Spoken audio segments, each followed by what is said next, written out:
नमस्कार, कृषि helpline channel में किसान भाई बहनों का स्वागत है। आज हम बात करेंगे Himalayan creamery private limited vice president mister Vinod Katiyar के साथ।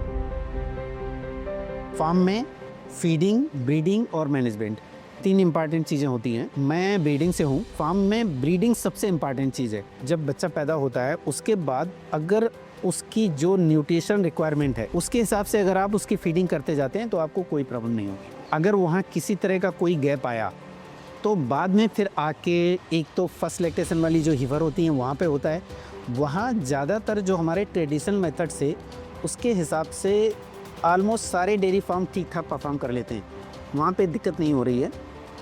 लेकिन जब एक बार गाय बच्चा दे देती है और उसके बाद जो हमारा प्रोडक्शन लेवल है वो बहुत ऊपर है आज, वहाँ पे अगर रिक्वायरमेंट मीट आउट नहीं हुई तो फिर हमें ब्रीडिंग का इशू आता है।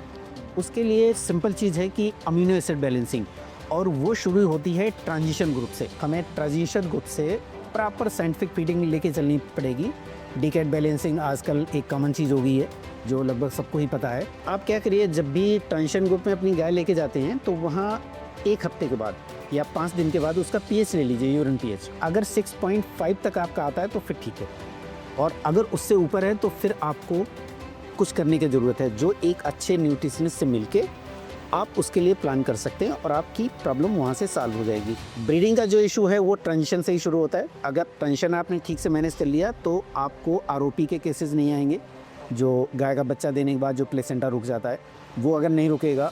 अगर आपने काविंग ठीक करा ली तो ऐसे समझिए कि ब्रीडिंग में 50% आप निकल गए। रहा जो 50% चैलेंज है वो न्यूट्रिशन से ही रिलेटेड है।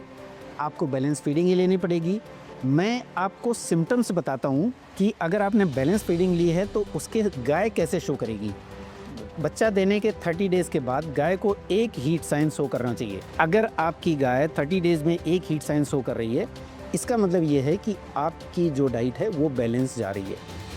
और अगर वो एक हीट साइन शो नहीं हो रहा है तो फिर आपको फिर एक बार न्यूट्रिशनिस्ट के पास जाना पड़ेगा।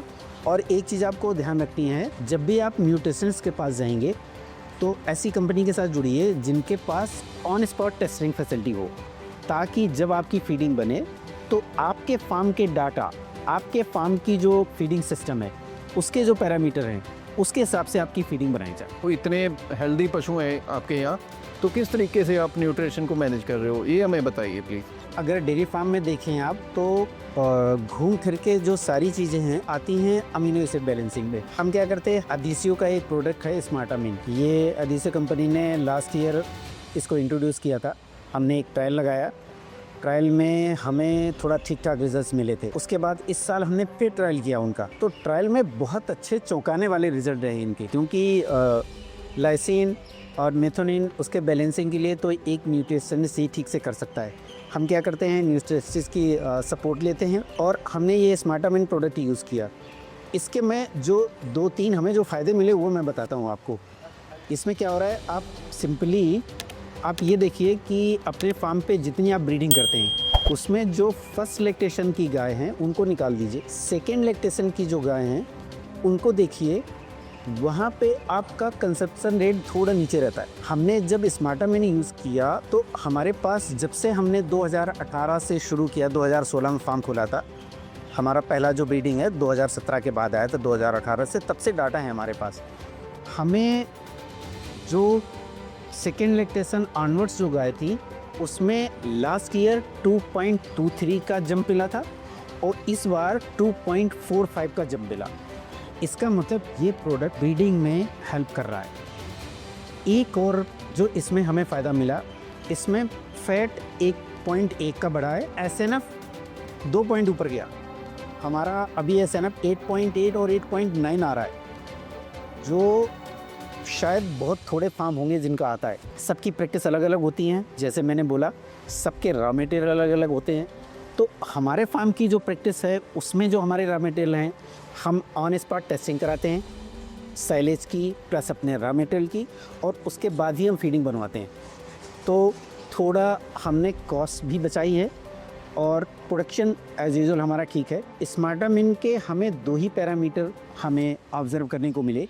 एक ब्रीडिंग जिसमें हमने 2.45 का इंक्रीज़ हमें मिला, और SNF जिसमें 0.2 का हमें इंक्रीज़ मिला। ये प्रोडक्ट थोड़ा महंगा है, तो आप जब भी यूज़ करें न्यूट्रिशन से या इनके जो डॉक्टर्स हैं, इनकी जो टीम है, उनसे बात करके करें, क्योंकि इसकी मुश्किल ये है कि वो महंगा है।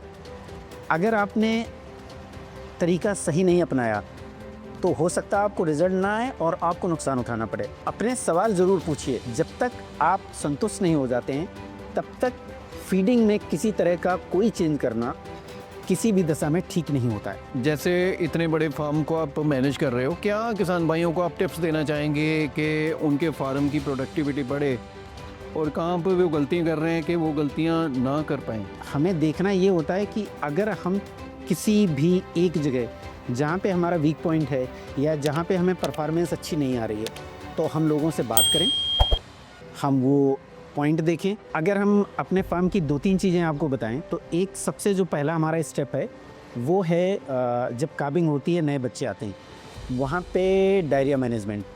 और ये आज की तारीख में सबसे बड़ी समस्या है डेयरी इंडस्ट्री की। बहुत सारे फार्म हैं जिसमें 10% से ऊपर, कहीं कहीं 30% तक बच्चों की डेथ हो जाती है, और वो एक बहुत बड़ा नुकसान है, क्योंकि आप गाय को पहले इंसेमिनेट करते हैं, वो गाभिन होती है, और 1 साल तक हम वेट करते हैं, फिर बच्चा आता है, तो वो बहुत बड़ा नुकसान है। हमें इसमें भी ध्यान रखना है कि जब भी बच्चा होगा तो उसमें कोलेस्ट्रम फीडिंग, और वो फिर मैं कह रहा हूँ कि जो साइंटिफिक शब्द जोड़ा गया था वो इसीलिए है कि हर स्टेप पे डेयरी फार्म में जब भी कोई स्टेप उठाते हैं उसके साथ आप साइंटिफिक चलेंगे, वहाँ भी जो कोलेस्ट्रम आप पिलाते हैं उसकी एक ब्रिक वैल्यू होती है। आज की डेट में मार्केट में बहुत छोटे छोटे इंस्ट्रूमेंट अवेलेबल हैं जिनसे आप ब्रिक वैल्यू चेक कर सकते हैं।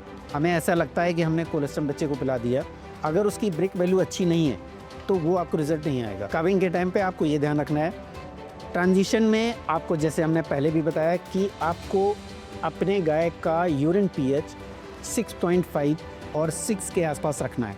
अगर वो 7 से ऊपर हो गया तो आप तय मानिए कि आपके फार्म पे आरओपी के केसेस आएंगे, और वो अल्टीमेटली जाके प्रोडक्शन और उसके बाद ब्रीडिंग को अफेक्ट करेगा। तीसरा, जब गाय बच्चा देके आपकी मिल्किंग में आ जाती है तो आपको शुरुआत के 5 दिन उसका प्रोडक्शन प्लस टेम्परेचर सुबह शाम दोनों टाइम आप रिकॉर्ड करिए। एक्सेल बना के रिकॉर्ड करेंगे तो उसमें आपको जो वेरिएशन है वो दिखेगा, उससे आप अंदाज़ा लगा सकते हैं कि हमारी गाय कैसे जा रही है।